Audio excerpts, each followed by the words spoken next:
To send out a tweet with the F word on Easter morning promising the murder of civilians and then saying praise be to Allah without explaining any of it, you are mocking me and every other Christian because we're Christians. And that is conservative pundit Tucker Carlson ripping Donald Trump over this.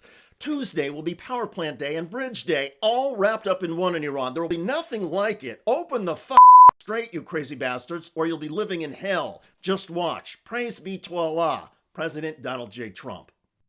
On every level, it is vile. On every level.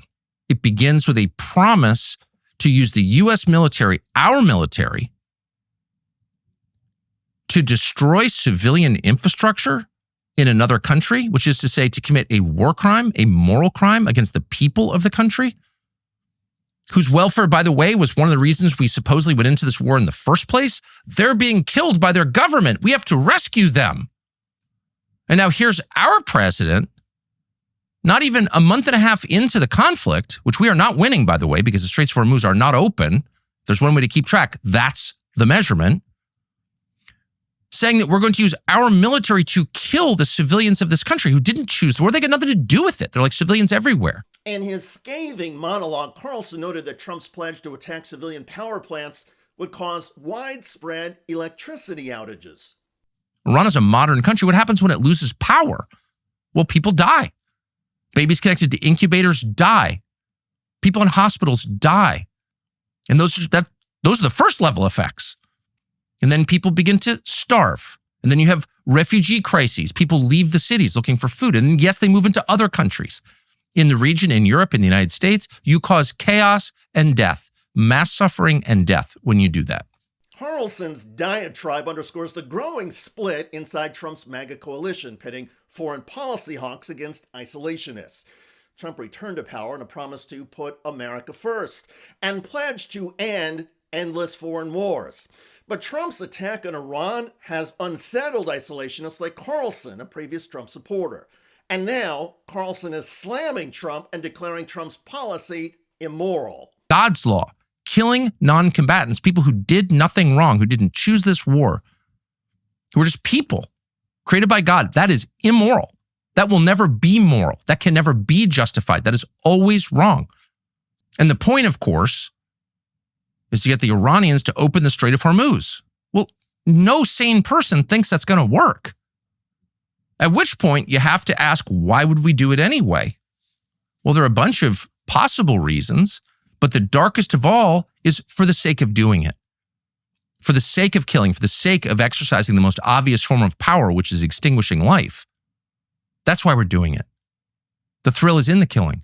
The power is in the killing. The exertion of force is the point. You don't want to think that. But after a message like this, what could possibly be the reason? And Trump's latest True Social message seems to prove Carlson's point. As the clock ticked down to Trump's latest deadline for Iran, Trump wrote, "A whole civilization will die tonight, never to be brought back again. I don't want that to happen, but it probably will." And regarding Trump's earlier reference to Allah, Carlson offered this. So obviously you're mocking the religion of Iran. Okay. If you seek a religious war, that's a good idea. But by the way, no decent person mocks other people's religions. You may have a problem with the theology. Presumably you do if it's not your religion, and you can explain what that is. But to mock other people's faith is to mock the idea of faith itself, and we should never mock that. In a phone call with the New York Post, Trump said, quote, "Tucker's a low IQ person that has absolutely no idea what's going on.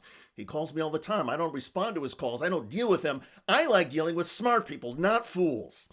But there are other high-profile conservatives who have also abandoned President Trump. Right-wing conspiracy theorist Alex Jones says that Trump is physically and mentally ill. When your ankles swell up 3 times the size they were before, that means heart failure. And he does look sick. And he does babble and, sound like the brain's not doing too hot.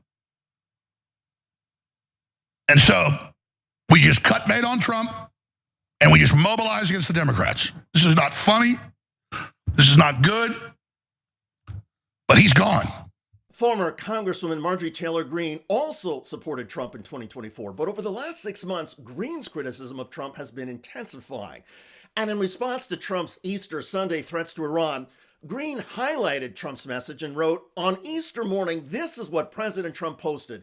Everyone in his administration that claims to be a Christian needs to fall on their knees and beg forgiveness from God and stop worshiping the president and intervene in Trump's madness. I know all of you and him, and he has gone insane, and all of you are complicit." Still, it is Tucker Carlson's criticism of Donald Trump that may be the most publicly impactful. Carlson has a huge audience and is one of the most influential conservative Christians in America. The president should mock Islam. That's not your job. This is not a theocracy. We don't go to war with other theocracies to find out which theocracy is more effective. We are not a theocracy. And God willing, we never will be, because theocracies corrupt the religion. No, this is a mockery not just of Islam, it's a mockery of Christianity. And Carlson's point matters because until now, conservative Christianity has been largely silent over Donald Trump's personal moral failings and policy controversies. But Donald Trump's threat to annihilate Iran has awoken and alarmed some of Trump's staunchest supporters. And their concerns are not about politics or power, they're about morality. Donald Trump, they're learning, seems to have no moral or ethical restraints. And so the MAGA coalition is disintegrating, brought down not by scandal or by corruption, but by Donald Trump's erratic and arguably insane decisions about war. By the way, Defense Secretary Pete Hegseth is scrambling amidst allegations he tried to engage in war profiteering. The Financial Times is reporting that a broker for Defense Secretary Pete Hegseth contacted BlackRock Investments about making a multi-million-dollar investment in major defense companies right before the U.S. strikes on Iran.